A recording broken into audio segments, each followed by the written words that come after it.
प्रबंध समिति के माननीय अध्यक्ष जी, यहाँ उपस्थित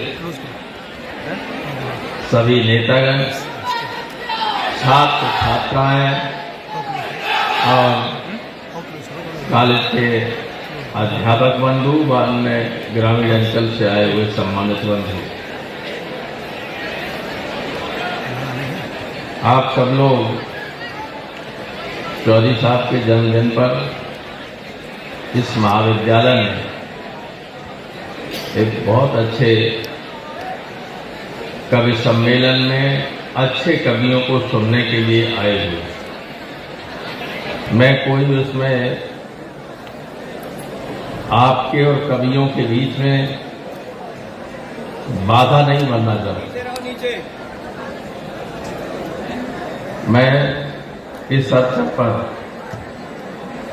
मां सरस्वती को प्रणाम करते हुए चौधरी चरण सिंह जी और माननीय नेताजी को प्रणाम करते हुए 2-3 बातें आपसे 2 मिनट में ही कहना चाहूंगा। अभी पिछले 1 सप्ताह के अंदर भारत की संसद के द्वारा कुछ ऐसे कानून बना दिए गए हैं कि चाहे छात्र हों, चाहे नेता हों,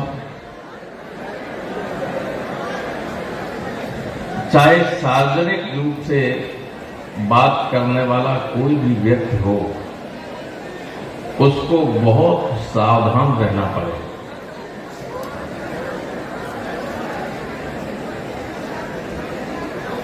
जब इस तरह के कानून बनने लगे कि सरकार की आलोचना राष्ट्रद्रोह होगी, आर्थिक स्थिति पर, आर्थिक संप्रभुता को नई चीज ले आएगी, इकोनॉमिक सोवरेनिटी, इस पे अगर क्वेश्चन मार्क करेंगे तो देशद्रोह की धारा लगेगी। माने अभी विश्व मुद्रा कोष ने, IMF ने 4 दिन पहले रिपोर्ट दी, इतना ज्यादा कर्ज भारतवर्ष पर हो गया है कि उसे चेतावनी देने पड़ी कि अलर्ट जारी करना पड़ा कि सावधान रहिए, क्योंकि इससे पहले हमारे पड़ोस में लंका में जो हुआ वो आप सब जानते हैं, पढ़े लिखे लोग। तो ये बात अगर आप कह देंगे, IMF ने जो कहा है, आपने सोशल मीडिया पर उसको कोट कर दिया, तो कोई भी दरोगा जाके आपको गिरफ्तार करके भेज देगा कि आपने राष्ट्रद्रोह का काम किया। अंग्रेजों के जमाने से मैं ये कहना चाहता हूं कि जो ये कहा गया कि कॉलोनियल एरा के कानून में संशोधन किया गया, अंग्रेजों के जमाने में बनाए गए कानून में संशोधन किया गया। मैं ये कहना चाहता हूं कि हिंदुस्तान का बड़े से बड़ा वकील से भी बात करेंगे तो ये कहेगा कि 1860 में जो लॉर्ड मैकाले ने IPC बनाई थी भारत के लिए, इससे परफेक्ट कोई IPC हो ही नहीं सकती। आप किसी भी का अपराध की कल्पना कर लीजिए, IPC में उसके लिए धारा है, इस धारा के अंतर्गत मुकदमा चलेगा, दंडित होगा, कितना दंड दिया जाए, एवरीथिंग इज देयर। और ये अंग्रेजों ने भी कभी नहीं माना कि पुलिस के सामने जो बयान दिया जाएगा वो मान्य होगा कोर्ट में, लेकिन उन्होंने संशोधन कर दिया कि पुलिस के सामने जो आप बयान देंगे वो भी कोर्ट में वैलिड होगा।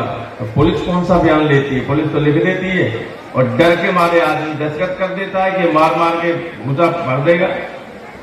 अब वो कोर्ट में मान्य हुआ, पुलिस कहेगा दस्तखत करो उस पर, ये मर्डर तुम्ही ने किया, वो कहे हाँ साहब के ने किया। अभी कहने में कोई डर नहीं था, लेकिन अब वो मान्य हो। तो जब इस तरह के कानून बनने लगे,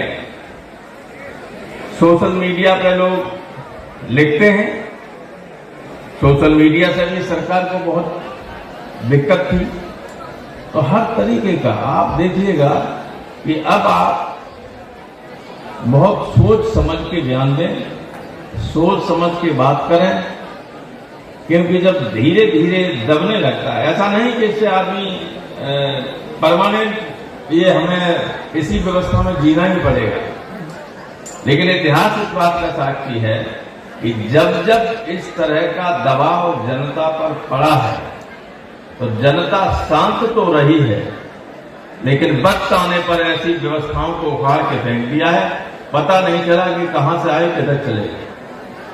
यही इस व्यवस्था का होगा, आज नहीं तो कल। समय चक्र जो है उसको पीछे तो नहीं किया जा सकता, लेकिन रोका भी नहीं जा सकता है।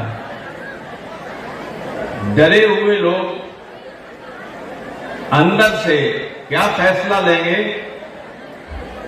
ये अतीत में दुनिया भर में लोग देख चुके हैं, 77 में हिंदुस्तान की जनता भी देख चुकी है, और आने वाले दिनों में हो सकता है हमारे देश की जनता देखे।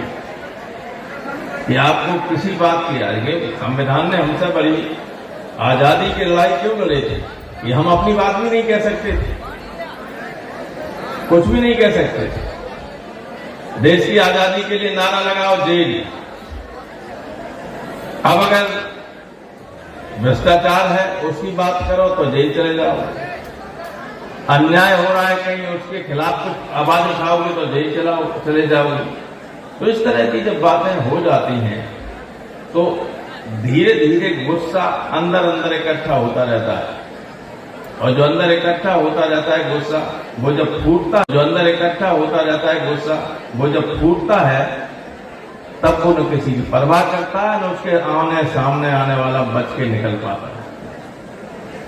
तो इसलिए हम आपसे कह रहे हैं कि जिस आजाद हिंदुस्तान में आप लोगों ने जन्म लिया वो स्थिति अब नहीं है, स्थिति बदल चुकी है, और पिछले एक सप्ताह में जितनी बदली है उसने लोकतंत्र की व्यवस्था को डिक्टेटोरियल व्यवस्था में बदल दिया। इसलिए बहुत ही सावधान रहने की जरूरत है, और वक्त आने पर स्ट्राइक करने की जरूरत है। वक्त आने पर ही चोट करोगे तभी कुछ निकलेगा, वक्त से पहले करोगे तो कुछ नहीं होगा और हाथों में चोट लग जाएगी। इसलिए आज चौधरी साहब के जन्मदिन के अवसर पर आपको अंदर से कुछ न कुछ सोचना पड़ेगा। किसान, इस देश किसान की वजह से ही बची हुई स्थिति देश की, अर्थव्यवस्था तो पूरी तरह से चौपट हो गई। ये सरकार कोई भी ऐसा काम नहीं कर रही है जिससे कोई प्रोडक्शन हो किसी तरह का। जो एक्सपेंडिचर है वो नॉन प्रोडक्टिव एक्सपेंडिचर है। सारा बजट जब 80 करोड़ लोगों को खाने के लिए उधार विदेश से लेके 80 करोड़ लोगों को वोट के लिए केवल खाना खिलाते रहेंगे, उसका रिजल्ट कुछ नहीं आएगा तो दिवालिया तो हो ही जाएगा देश, आज नहीं तो कल। इसलिए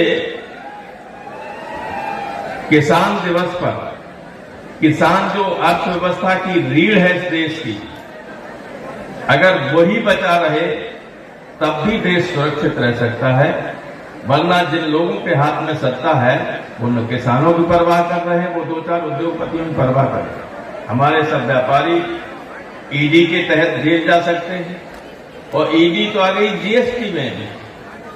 अगर गांव का कोई व्यापारी, छोटा सा दुकानदार है, उसको भी आप जानते हैं जीएसटी का फॉर्म भरना पड़ता है।